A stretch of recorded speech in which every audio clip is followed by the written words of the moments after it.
Now we're going to go ahead and add your first contact.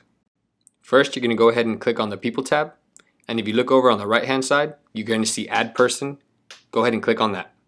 Now go ahead and fill out your contact's information, first name, last name, phone number, email, etc. You can also make this form your own by customizing contact statuses and adding any additional fields.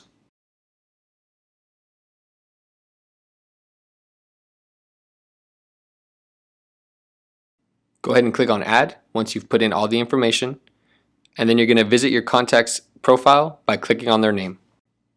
Once in your contact's profile, you're going to be able to log all your activity with this person. You can make phone calls, send out text messages, send out emails, see your tasks, appointments, and even log a note with this person. Now let's make a phone call to our first contact.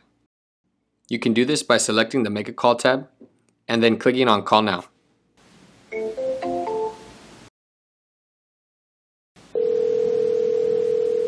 Automatic voice message system 9562440. So it looks like my call didn't answer. I'm going to go ahead and make a note and log the call. To make sure he doesn't forget to call me back, I'm going to go ahead and jump over to the Send SMS tab. I'll then select my follow-up template and shoot him a text message. And to be extra sure that he doesn't miss me, I'm going to go ahead and jump over to the Email tab and send him an email too. And in just a couple of seconds, I called him, texted him, and emailed him. So what I'm going to do now is set a task for myself to follow up with him. Let's go ahead and set it for 2 weeks from now.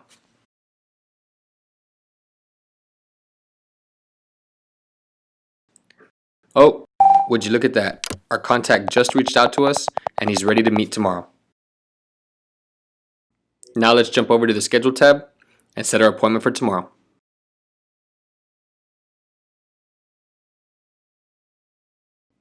Once you or your sales rep has made it to the meeting, you can use our mobile app to check in and verify their location.